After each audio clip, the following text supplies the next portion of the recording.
Hello and welcome to the Central Television. I am Likon Onobanjo. Here are stories making headlines beyond the continent. We begin the news in North America, where U.S. Presidents Joe Biden and Trump, that is Donald Trump, are leading the American people to mourn the former U.S. President and Nobel Peace Prize winner Jimmy Carter. Carter, who lived longer than any president in history, died on Sunday afternoon at his home in Plains, Georgia. Biden described him as a man of principle, faith, and humility, while Trump said all Americans owe Carter a debt of gratitude. Biden praised Carter's simple decency and called him an exceptional leader. This is a sad day, but it brings back an incredible amount of good memories. Today, America and the world, in my view, lost a remarkable leader. I think that what Jimmy Carter is an example of is just simple decency. Simple decency. And I think that's what the rest of the world looks to America for. The rest of the world looks to us. And he was worth looking to. Today's world, some look at Jimmy Carter and see a man of a bygone era. With honesty and character, faith and humility, it mattered. But I don't believe it's a bygone era. I see a man not only of our times, but for all times. Someone who embodied the most fundamental human values we can never let slip away. Although sometimes it seems like it is. Earlier, Ejike Opa, Global Affairs Analyst, spoke to us on this development.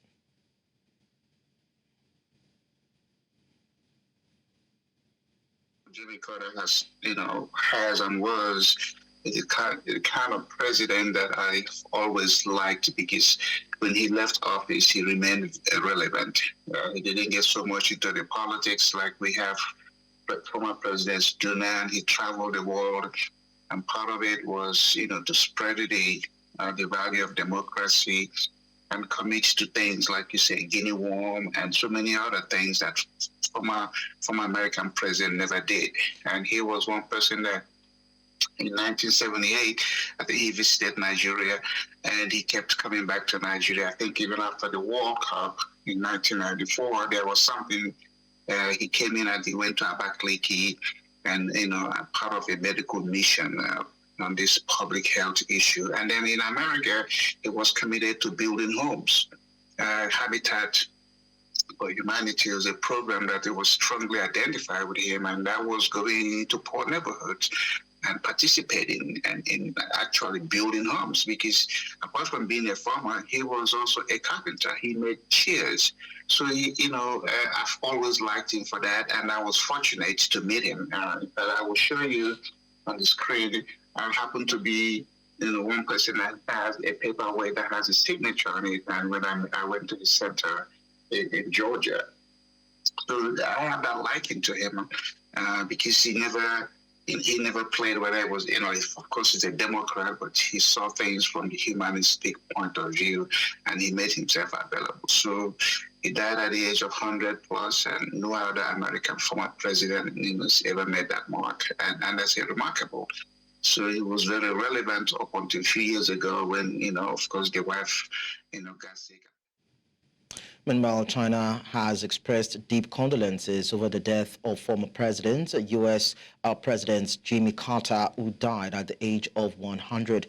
Chinese leader Xi Jinping told his American counterpart Joe Biden on Monday that he was deeply saddened by the death of Carter. According to Mao Ning, China's spokesperson during a press briefing in Beijing, said Carter was the driving force behind the establishment of diplomatic relations between China and the U.S. 中方对美国前总统吉米·卡特逝世表示深切哀悼。卡特前总统是中美建交的推动者和决策者，长期以来为促进中美关系发展和两国友好交流合作做出重要贡献。我们对此予以高度。To further discuss this, I'm joined by Uchenna Chukwu, a barrister and global affairs analyst, and he joins me from Lagos, Nigeria. Thank you so much, Uchenna, for joining us on the news. Me. As a global affairs analyst, how do you assess Jimmy Carter's legacy on the world stage, particularly in terms of his commitments to human rights, democracy, and conflict resolution? Yes, thank you very much. Jimmy Carter is one person whose commitment to human rights promotion is very well captured by everyone in the world. He has a legacy, and he has shown that he has integrity and commitment to human rights, and can be seen even in the Carter Center, which he even established after leaving office as the President of the United States of America. So we can see his legacy. Even while he was president, he brokered the Camp David Accord, which was the peace treaty between Israel and Egypt. And this is testament to his diplomatic skills and dedication to conflict resolution. And we can safely say that he was committed to human rights advocacy, democracy, and conflict resolution. And we can emphasize on his human rights work when you talk about how he has inspired efforts to promote democracy and freedom around the world. And I think as we reflect on his legacy, we are reminded that even one person can make a profound difference in the world. Now, Jimmy Carter's presidency was marked by significant foreign policy changes and challenges, including the Iran hostage crisis and the Soviet invasion of Afghanistan. We see what is playing out with U.S., Israel, Russia, Gaza, and all that. So how do you think his experiences during this period has shaped the approach to international relations, most especially as it involves the United States? Yes, definitely. It has definitely shaped how America has faced its foreign policy. Because if you, like you rightly said, in the Soviet invasion of Afghanistan and also the Iran hostage crisis, these were two challenges that he faced as president. And though even with those challenges, you can say that we are reminded that these are difficult circumstances that everybody faces, but the Soviet invasion especially marked a significant escalation of the Cold War, which led to the increased tensions between U.S. and Soviet Union. And you remember that he became president at a time when the Cold War was at its highest point, So I believe that these circumstances can provide valuable lessons even for future leaders in America. And also, if you see the current foreign policy of America, it has been greatly affected by what he did then. When you talk about conflict resolution, when you talk about promotion of democracy, when you talk about human rights, all those things were things that Jimmy Carter started as the president of America. So these are valuable lessons that even the current administration in America have followed, and they are continuing to implement. All right. Uchenna Chukwu, thank you so much for sharing your insights with us. Thank you very much for having me. Away from that, the United States President-elect Donald Trump has lost an appeal to a jury's 2023 finding that he was liable for sexual abuse and defamation related to an alleged attack on writer Carroll in the 1990s. On Monday, a federal appeals court upheld the 2023 verdict in the civil case in which Trump was not found to have committed rape, but was ordered to pay Carroll $2.02 million for sexual assault and $2.98 million for defamation.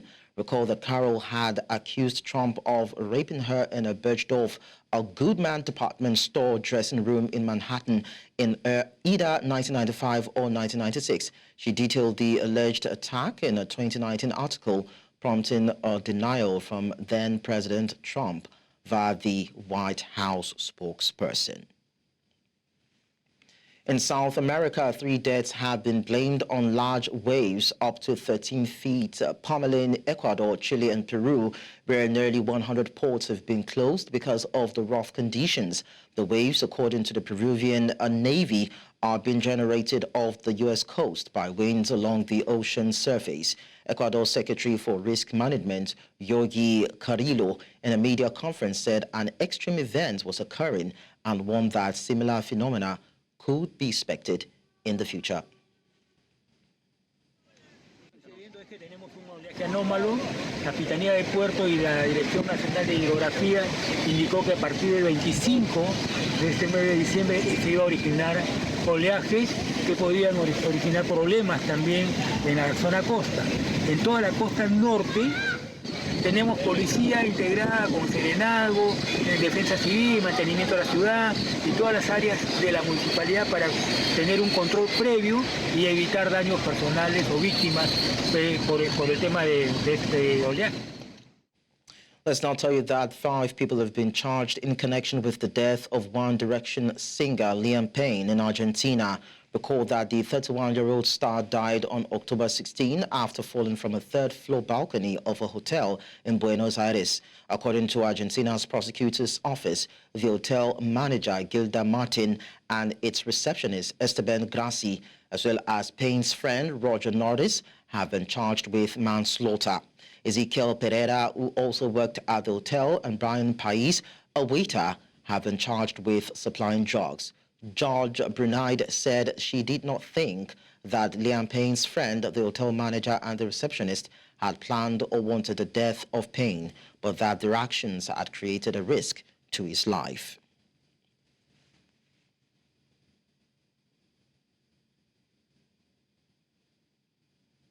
Let's now head to Asia, where South Korea is mourning 179 victims of its worst plane crash, with acting President Choi Sang-mok visiting a makeshift memorial near the crash site in Won. Flags flew at half-mast on Monday as the nation began a 7-day mourning period.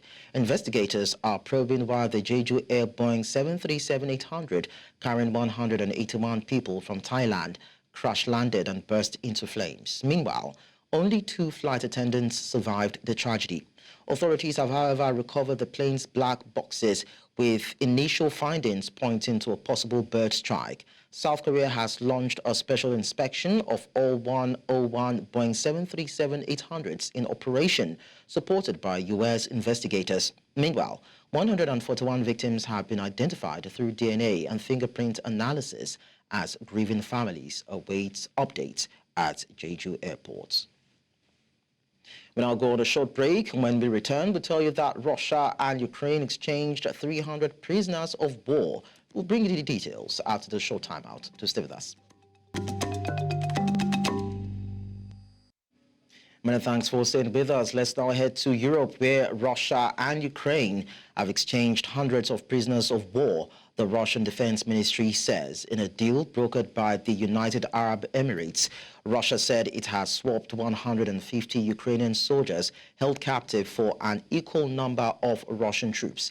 The released Russian troops were in Belarus, an ally of Russia, and were being given medical assistance and the chance to contact their families, the Russian Defense Ministry said. However, Ukraine has not yet commented. Before the latest swap, there had been just 10 prisoner exchanges between the countries this year. The United States on Monday has announced nearly $6 billion in additional military and budget assistance for Ukraine as President Joe Biden uses his final weeks in office to surge aid to Kyiv before President-elect Donald Trump takes power. Biden announced $2.5 billion in additional security assistance for Ukraine.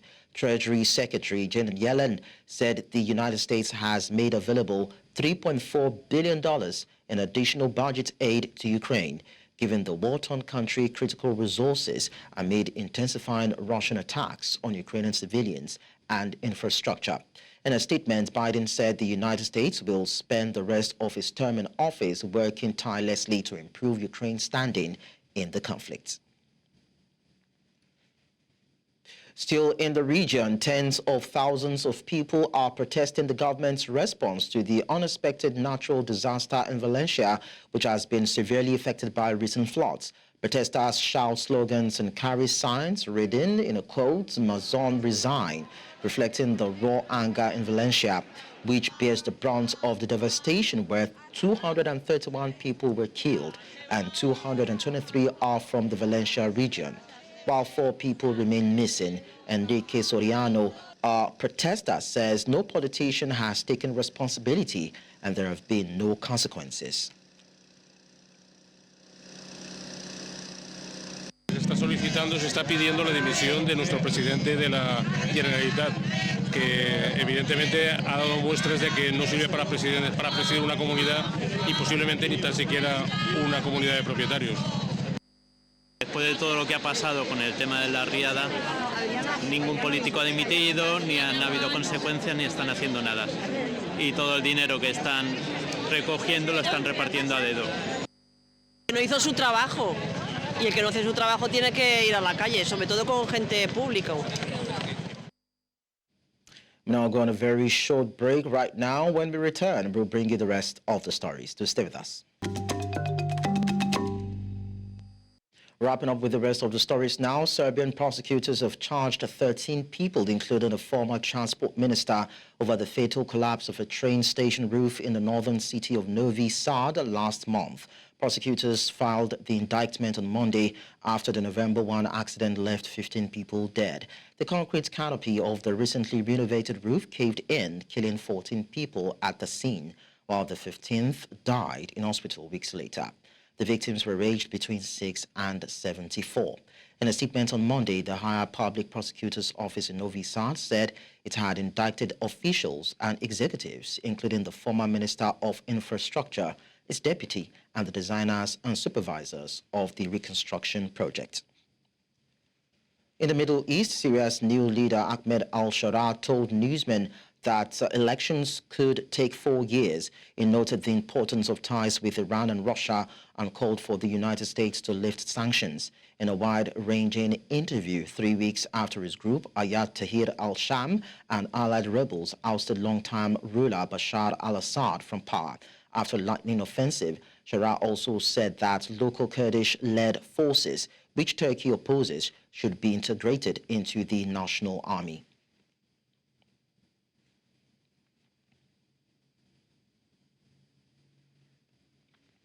Finally, Ukrainian Foreign Minister Andriy Sybiga has urged Syria to expel Russia from the country. He told the country's new leader, Ahmed al-Sharaa, that the removal of Russia's presence in Syria will contribute to the stability of not only the Syrian state, but the entire Middle East and Africa.